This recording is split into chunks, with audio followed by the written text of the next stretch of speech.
सुप्रभात बच्चों, आज हम आपकी पाठ्य पुस्तक हिंदी के पाठ 12 का अध्ययन करेंगे, जिसका शीर्षक है हमारे महापुरुष। तो चलिए पाठ को पढ़ते हैं और जानते हैं हमारे देश के महान पुरुषों के बारे में। पाठ 12 हमारे महापुरुष।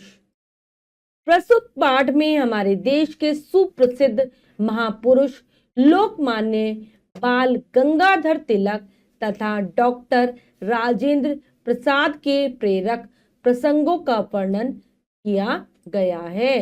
तो बच्चों, पाठ के माध्यम से हम जानेंगे हमारे देश के जो दो महान पुरुष हुए हैं, एक है लोकमान्य बाल गंगाधर तिलक और दूसरे हैं डॉक्टर राजेंद्र प्रसाद जी। तो इनके जीवन की ऐसी प्रसंगों का यानी कि ऐसी घटनाओं का उल्लेख किया है जो हमारे लिए क्या है, जो हमें प्रेरित करती हैं, घटनाएं हमें प्रेरणा देती हैं। तो चलिए जानते हैं। लोकमान्य बाल गंगाधर तिलक, सबसे पहले इनके बारे में जानेंगे। लोकमान्य बाल गंगाधर तिलक का नाम कौन नहीं जानता। वे एक महान स्वतंत्रता सेनानी और समाज सुधारक थे। तो हम सभी परिचित हैं लोकमान्य बाल गंगाधर तिलक जी के नाम से। वो क्या थे? एक महान स्वतंत्रता सेनानी, यानी देश की स्वतंत्रता की लड़ाई में उन्होंने भाग लिया था और समाज सुधारक थे। समाज में जो बुराइयां थी उनको दूर करने वाले थे। उन्होंने अपनी निष्ठा, लगन, दृढ़ निश्चय, परिश्रम और साहस के बल पर देशवासियों को आजादी का पाठ पढ़ाया। इन्होंने क्या करा?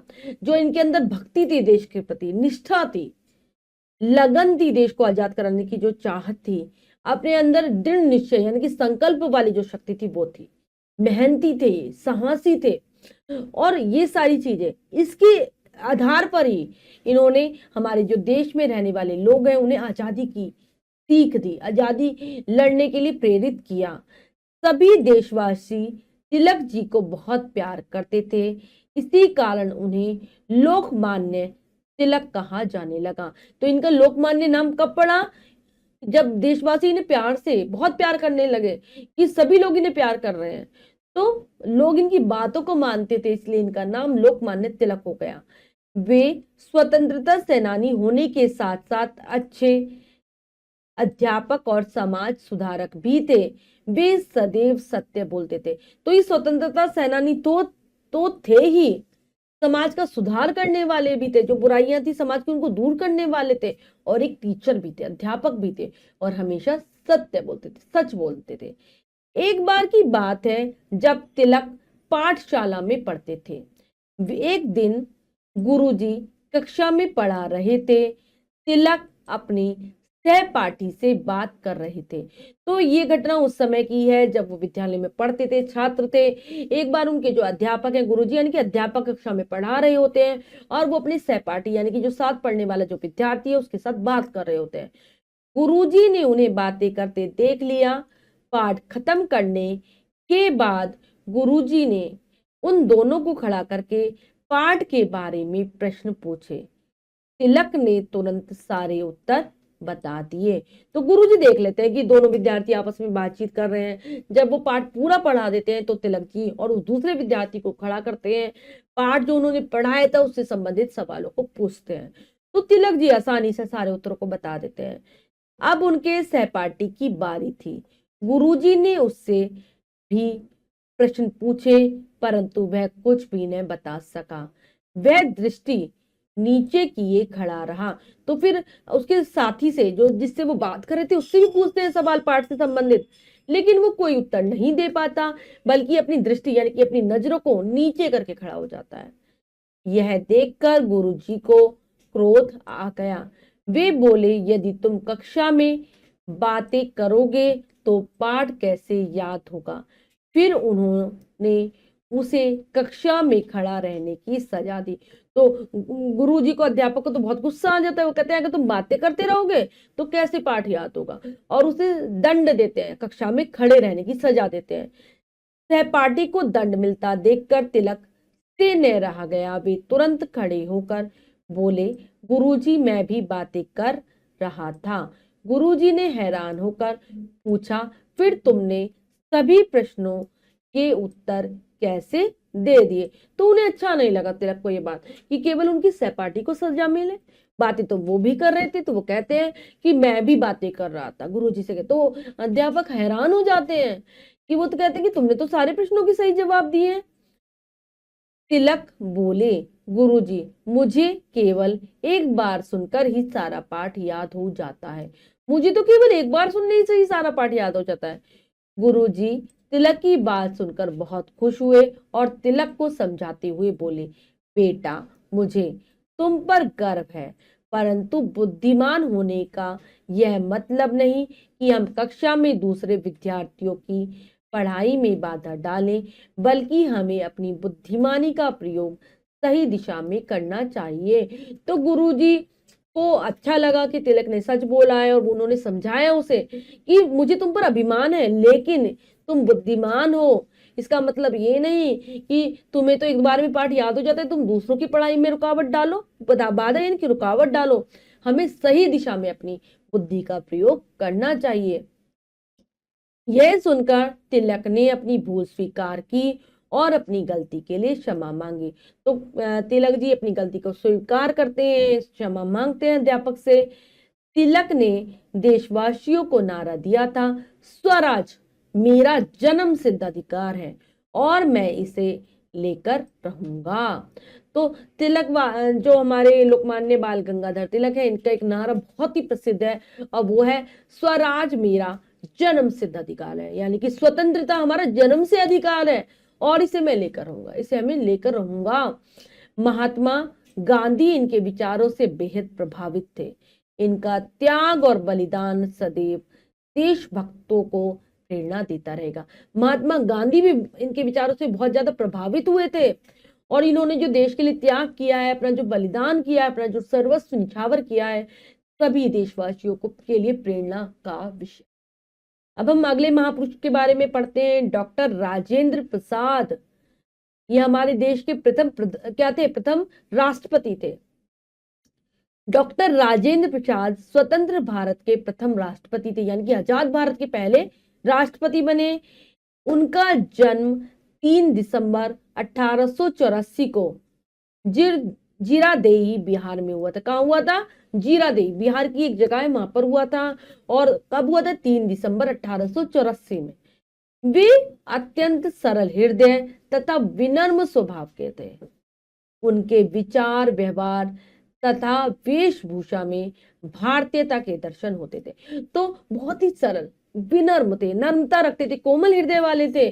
स्वभाव भी ऐसा ही था उनका, बहुत ही निर्मल, कोमल। और उनके विचार थे, उनका जो व्यवहार था, उनकी जो वेशभूषा थी, अगर आप उनको देखोगे तो पता चल जाएगा कि भारतीय हैं। इतना सादा लिबास वो पहनते थे। जो भी उनसे एक बार मिल लेता, उनके व्यक्तित्व की छाप उसका मन मोह लेती। तो जो भी उनसे एक भी बार मिलता था, भेंट कर लेता था, तो उनका जो व्यक्तित्व था, उनकी जो पर्सनैलिटी ऐसी थी कि उसका प्रभाव उस व्यक्ति पर जरूर पड़ता था। एक दिन डॉक्टर राजेंद्र प्रसाद अपने कमरे में बैठे कुछ काम कर रहे थे, तभी उनका एक पुराना कर्मचारी तुलसी वहां आया और मेज साफ करने लगा। तो घटना है उस समय की, जब डॉक्टर राजेंद्र प्रसाद जी अपने कमरे में बैठे हुए कुछ काम कर रहे थे। उनका एक पुराना नौकर था, उनके कमरे में आता है, जिसका नाम था तुलसी, और उनकी मेज को साफ करने लगता है। उसी मेज पर हाथी दांत से बना एक बहुमूल्य पेन रखा था। वह पेन डॉक्टर राजेंद्र प्रसाद को बहुत प्रिय था, क्योंकि वह पेन उन्हें किसी ने उपहार स्वरूप दिया था।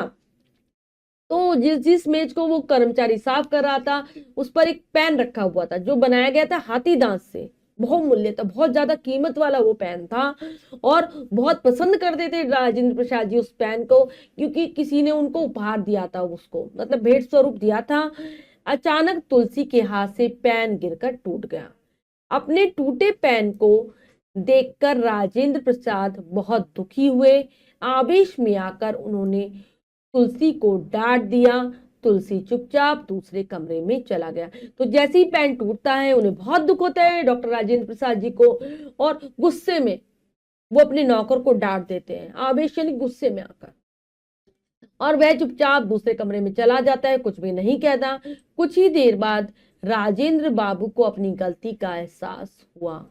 उन्होंने तुलसी को बुलाया और प्यार से पूछा, तुलसी काका, मैंने क्रोध में आकर आपको बहुत कठोर शब्द कहे हैं, क्या आप मुझे क्षमा कर देंगे?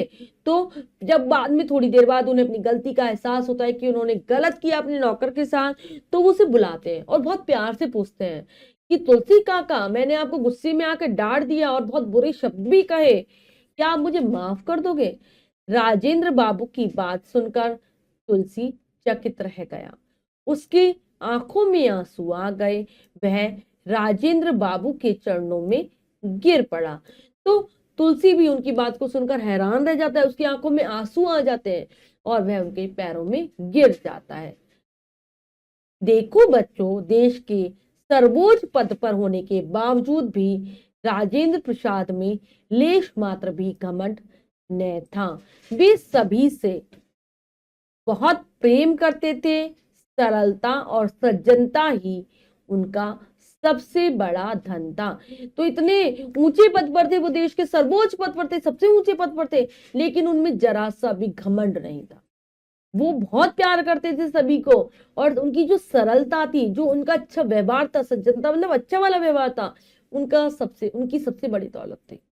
आज डॉक्टर राजेंद्र प्रसाद हम सबके बीच नहीं है, परंतु वे हमें सिखा गए हैं कि हम चाहे कितने भी ऊंचे पद पर पहुंच जाएं, घमंड नहीं करना चाहिए। तो आज तो वो हमारे बीच नहीं है, लेकिन उनसे हम प्रेरणा ले सकते हैं कि हम चाहे कितने भी ऊंचे हो जाए, कितने भी बड़े हो जाए, ऊंचे पद पर पहुंच जाए, लेकिन हमें कभी भी घमंड नहीं करना चाहिए।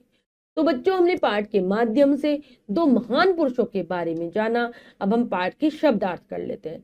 स्वतंत्रता सेनानी, देश की आजादी के लिए लड़ने वाला, निष्ठा, भक्ति, विश्वास, दृढ़ निश्चय, पक्का इरादा, सदैव, हमेशा, सहपाठी, कक्षा में साथ पढ़ने वाला, दृष्टि, नजर, दंड, सजा, गर्व, अच्छे कार्य पर किया गया अभिमान, बाधा, रुकावट, व्यक्ति व्यक्ति की विशेषता या गुण, बहुमूल्य, बहुत कीमती, उपहार स्वरूप, भेंट में, आवेश, क्रोध, सर्वोच्च, सबसे ऊंचा, लेशमात्र, जरा सा भी, तनिक सा भी।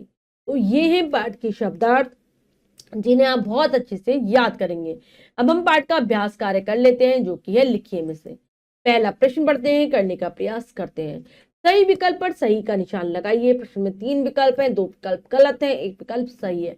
हमें सही विकल्प चुनना है, सही का निशान लगा देना है। करते हैं। लोकमान्य तिलक कौन थे? वैज्ञानिक, खिलाड़ी, स्वतंत्रता सेनानी। तो ये स्वतंत्रता सेनानी थे। लोकमान्य तिलक में कौन सा अवगुण नहीं था? दृढ़ प्रतिज्ञा, स्वार्थ, परिश्रमी। तो वो स्वार्थी नहीं थे, स्वार्थ का नहीं था उनमें अवगुण। सहपाठी को दंड मिला किंतु तिलक को नहीं। क्यों? क्योंकि तिलक ने सारे प्रश्नों के उत्तर दे दिए, क्योंकि सहपाठी उत्तर नहीं दे सका। उपयुक्त दोनों सही, तो दोनों ही सही हैं। डॉक्टर राजेंद्र प्रसाद किस देश के प्रथम राष्ट्रपति थे? भारत, अमेरिका, चीन। तो वो ये भारत के प्रथम राष्ट्रपति थे। तुलसी के हाथ से गिरकर क्या टूट गया? फूलदान, शीशा, पेन। तो उसके हाथ से पेन गिरकर टूट गया था। राजेंद्र बाबू ने पेन के टूटने पर तुलसी काका को क्यों डांट दिया? क्योंकि वह पेन उन्हें किसी ने उपहार स्वरूप दिया था। क्योंकि वह पेन बहुत कीमती था, क्योंकि वह पेन उन्हें किसी ने उपहार स्वरूप दिया था। ये सही है, ये विकल्प। अगला प्रश्न है, सत्य कथन पर सही तथा सत्य कथन पर गलत का निशान लगाइए। तो बच्चों, यहाँ पर कुछ वाक्य है, सही गलत हमें बताना है। करते हैं। लोकमान्य तिलक स्वतंत्रता सेनानी और समाज सुधारक थे। बिल्कुल सही। लोकमान्य तिलक ने अपनी गलती स्वीकार नहीं की। नहीं, उन्होंने अपनी गलती स्वीकार की थी। डॉक्टर राजेंद्र प्रसाद स्वतंत्र भारत के तीसरे राष्ट्रपति थे। नहीं, वो पहले राष्ट्रपति थे। डॉक्टर राजेंद्र प्रसाद अत्यंत सरल हृदय तथा विनम्र स्वभाव के थे। बिल्कुल सही। तुलसी के हाथ से पेन गिरकर टूट गया। बिल्कुल सही। तो बच्चों, ये कार्य हमने पूर्ण कर लिया है। इसके बाद जो भी कार्य दिया गया है वो आपको स्वयं करना है, सुंदर अक्षरों में अपनी अभ्यास पुस्तिका में।